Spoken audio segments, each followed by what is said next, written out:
Hello friends, कैसे हैं आप सब। इस लेक्चर में हम लोग देखेंगे मूल कर्तव्य और ये चैप्टर नंबर 9 है। तो मूल कर्तव्य जो थे वो हमारे मूल संविधान में नहीं थे। इनको 42वें संविधान संशोधन अधिनियम 1976 के माध्यम से संविधान में जोड़ा गया था। 42वें संविधान संशोधन अधिनियम 1976 के माध्यम से 10 मूल कर्तव्य जोड़े गए थे और जो 11वां मूल कर्तव्य था वो 86वें संविधान संशोधन अधिनियम 2002 के माध्यम से जोड़ा गया था। ये रूस के संविधान से लिया गया है और जो मुख्य लोकतांत्रिक देश हैं जैसे अमेरिका, कनाडा, फ्रांस, जर्मनी और ऑस्ट्रेलिया, इसमें मूल कर्तव्यों की व्यवस्था नहीं है। मूल कर्तव्य भारत जैसे डेमोक्रेटिक देश में होना अपने आप में गौरव की बात है, क्योंकि ये ज़्यादातर साम्यवादी देशों में होते थे। लेकिन भारत जैसे लोकतांत्रिक देशों में भी मूल कर्तव्यों को शामिल किया गया और 42वें संविधान संशोधन अधिनियम 1976 के माध्यम से इसको संविधान में शामिल किया गया। तो स्वर्ण सिंह समिति थी, उसकी सिफारिशों के आधार पर मूल कर्तव्यों को संविधान में जोड़ा गया था और इन्होंने 8 मूल कर्तव्यों की बात कही थी, लेकिन 10 मूल कर्तव्यों को शामिल किया गया था।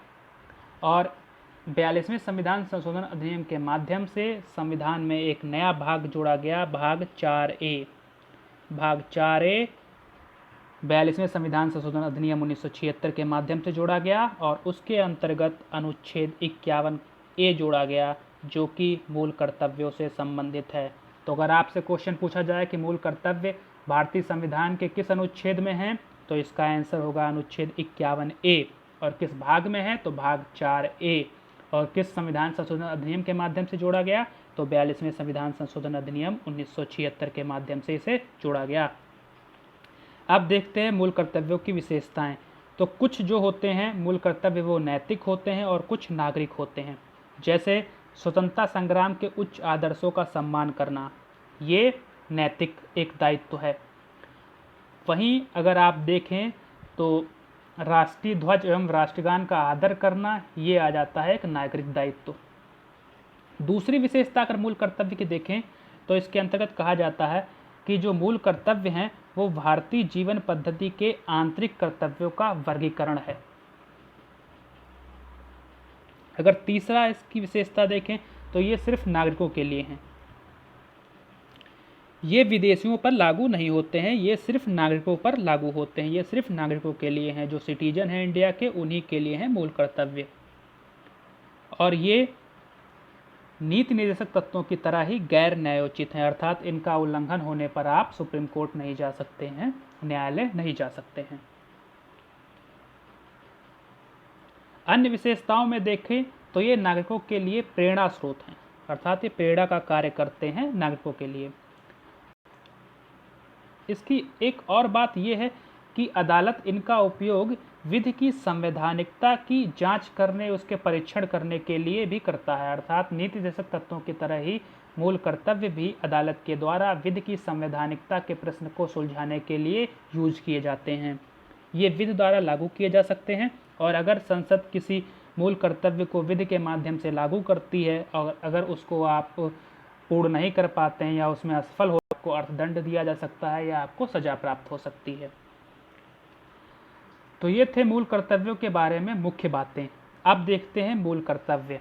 तो पहला मूल कर्तव्य है 51A के अंतर्गत, वो ये है कि संविधान का पालन करें और उसके आदर्शों, संस्थाओं, राष्ट्रध्वज और राष्ट्रगान का आदर करें। ठीक है, तो अगर इसको आपको याद रखना है तो इसका कीवर्ड हो गया संविधान। इसमें संविधान के पालन की बात कही गई है और राष्ट्रध्वज तथा राष्ट्रगान के आदर की बात कही गई है। दूसरा मूल कर्तव्य है स्वतंत्रता के लिए हमारे राष्ट्रीय आंदोलन को प्रेरित करने वाले उच्च आदर्शों को हृदय में संजोए रखें और उनका पालन करें। तो अगर इसका कीवर्ड देखें याद करने के लिए तो इसमें राष्ट्रीय आंदोलन एक कीवर्ड हो गया। ठीक है, तो अगर आपको पूरा नहीं भी याद होगा तो आप अगर राष्ट्रीय आंदोलन पे फोकस करेंगे, अगर आपको कहीं लिखा आ गया तो आप जान जाएंगे ये मूल कर्तव्य दूसरा है। 51A खा के अंतर्गत ये मूल कर्तव्य है। फिर तीसरा मूल कर्तव्य है भारत की संप्रभुता, एकता और अखंडता की रक्षा करें और उसे अक्षुण्ण रखें। इसका कीवर्ड हो गया प्रभुता, एकता और अखंडता। ठीक है, तो इसमें प्रभुता, एकता और अखंडता की बात कही गई है। अगला मूल कर्तव्य है देश की रक्षा करें और आह्वान किए जाने पर राष्ट्र की सेवा करें। तो इसमें देश की रक्षा की बात कही गई है और राष्ट्र की सेवा की बात कही गई है। तो इसमें देश रक्षा और राष्ट्र सेवा से आप चौथे नंबर वाले मूल कर्तव्य को याद रख सकते हैं। पांचवा है कि भारत के सभी लोगों में समरसता और समान भ्रातृत्व की भावना का निर्माण करें, जो धर्म, भाषा, प्रदेश या वर्ग आधारित सभी भेदभाव से परे हो, और ऐसी प्रथाओं का त्याग करें जो स्त्रियों के सम्मान के विरुद्ध हो। तो अगर पांचवें को आपको याद रखना है तो इसमें समान भ्रातृत्व की बात कही गई है और समरसता की बात कही गई है, सौहार्द की बात कही गई है, और साथ ही साथ इसमें महिलाओं के प्रति सम्मान व्यक्त करने की बात कही गई है। तो आपको इस तरीके के कीवर्ड कहीं भी दिखें तो आप जान जाएंगे ये पांचवा मूल कर्तव्य है। छठा मूल कर्तव्य है हमारी सामाजिक संस्कृति की गौरवशाली परंपरा का महत्व समझें और उसका परिरक्षण करें। तो यहाँ पे सामाजिक संस्कृति जो है ये कीवर्ड हो गया। सातवां है प्राकृतिक पर्यावरण की, जिसके अंतर्गत वन, झील, नदी और वन्य जीव हैं, रक्षा करें, उसका संवर्धन करें तथा प्राणी मात्र के प्रति दया भाव रखें। तो इसमें प्राकृतिक पर्यावरण की बात कही गई है, ठीक है, तो इसका कीवर्ड प्राकृतिक पर्यावरण हो गया। तो सातवां जो मूल कर्तव्य है वो प्राकृतिक पर्यावरण से संबंधित है। ऐसे ही आठवें की बात कही जाए तो वहाँ पे वैज्ञानिक दृष्टिकोण, मानववाद और ज्ञान अर्जन तथा सुधार की भावना का विकास करें, ऐसा कहा गया है। तो आठवें का कीवर्ड क्या हो गया? वैज्ञानिक दृष्टिकोण, साइंटिफिक टेम्परामेंट।